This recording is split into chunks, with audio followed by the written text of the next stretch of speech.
In this segment, we're going to talk about rhythm.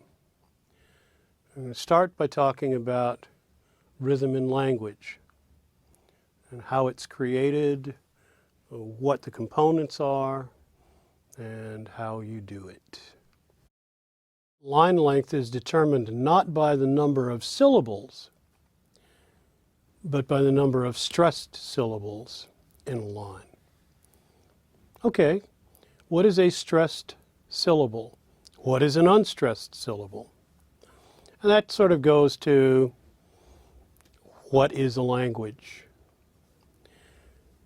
Every language has basically the same purpose, and that's to communicate ideas as efficiently as possible.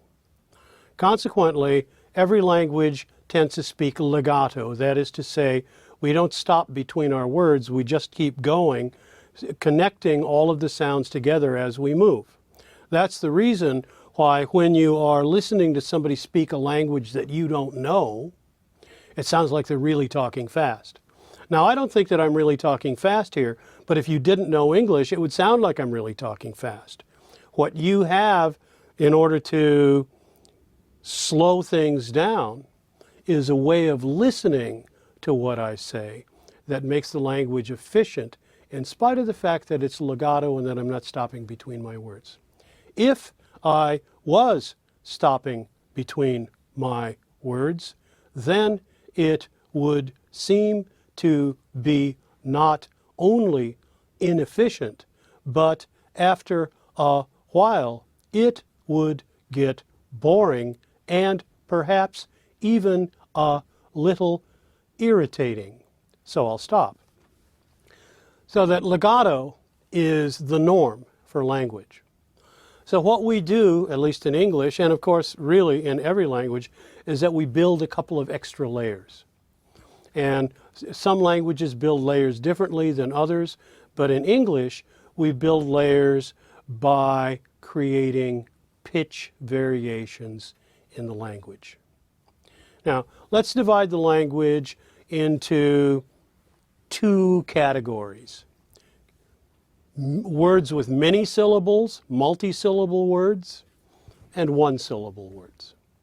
Let's talk first about multi-syllable words. Multi-syllable, multi-syllable, multi-syllable, multi-syllable. 5 syllables in the word multi-syllable, multi-syllable. And what happens when I say, I want you to listen to these following multi-syllable words. I want you to listen to the following multi-syllable words. Now that's a lot of syllables. I want you to listen to the following multi-syllable words. But really it doesn't sound like I'm talking fast because you're able to identify the various syllabic groupings because of my pitches that I use. Multi-syllable, multi-syllable, multi-syllable. When I learn that word, multi-syllable, which of course every child knows, when I learn that word, I learn not only the string of vowels and consonants in multi-syllable, multi-syllable, but I also learn at the same time the melody. I also learn at the same time the melody. Multi-syllable, multi-syllable. And note that in that word we have 3 places where the voice goes a little higher and 2 places where the voice is at its lowest. So in the word multi-syllable, you have mult, syll, and bull being the higher pitches, and the second and the fourth syllable, multi-syll, tia, being the lowest.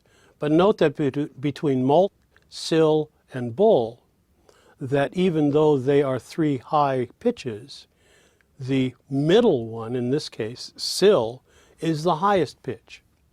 We call that, therefore, the primary stress, and that's going to make a big difference when we start talking about the relationship of language rhythm to melodic rhythm. So we'll keep that to the side for the moment. So multi-syllable, multi-syllable.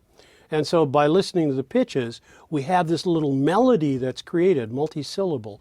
So when I say, I want you to listen to the following multi-syllable words, you hear those 5 syllables as one idea. And because you hear it as one idea, it doesn't feel like I'm talking too fast.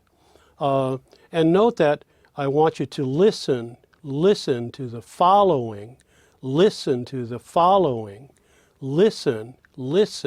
Those 2 syllables are higher pitch, that is stressed syllable, lower pitch, unstressed syllable. I want you to listen to the following,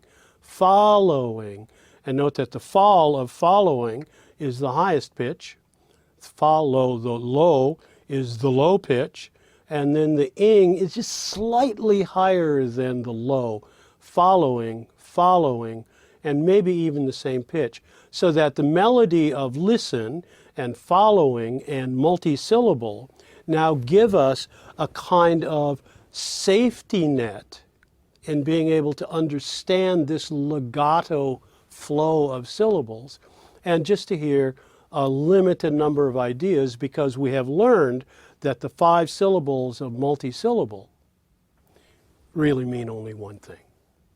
And so we are really attending to the ideas, not to the flow of syllables. Every language builds that in.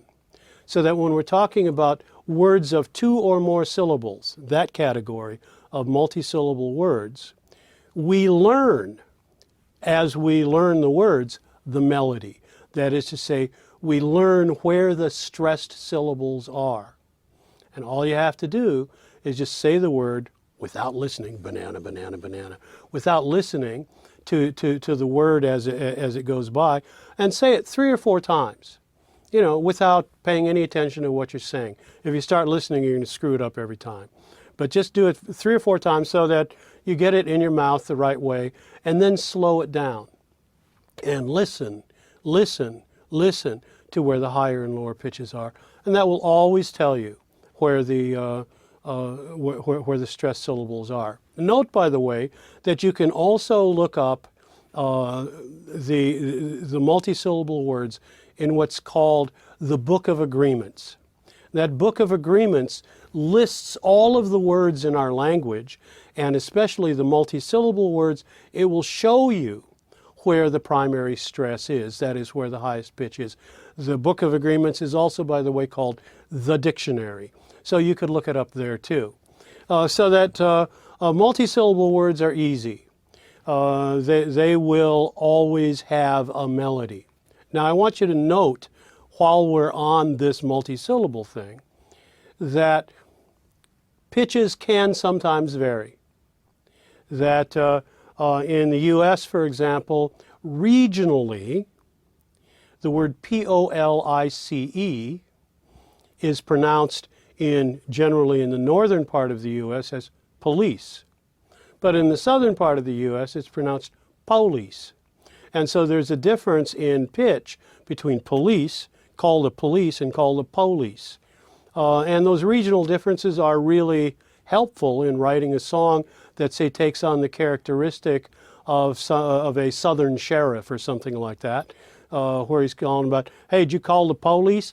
And therefore you are capturing the sort of dialect of that character by properly stressing the word that he would stress. But for the most part, we say most words in the Book of Agreements in the same way. In the word multi-syllable, we can call molt and bull, let's call them secondary stresses. That's going to be important again later on, because what it's going to ultimately mean is that the primary stress of a multi-syllable word ought to be joined in the melodic rhythm with a stronger position in the bar, a stronger rhythmic position in the bar than the secondary stresses. The secondary stresses may go in relatively strong positions, but not as strong as the primary. And the unaccented syllables, the unstressed syllables, would go in unstressed positions in the bar. This we will come to know and love as preserving the natural shape of the language.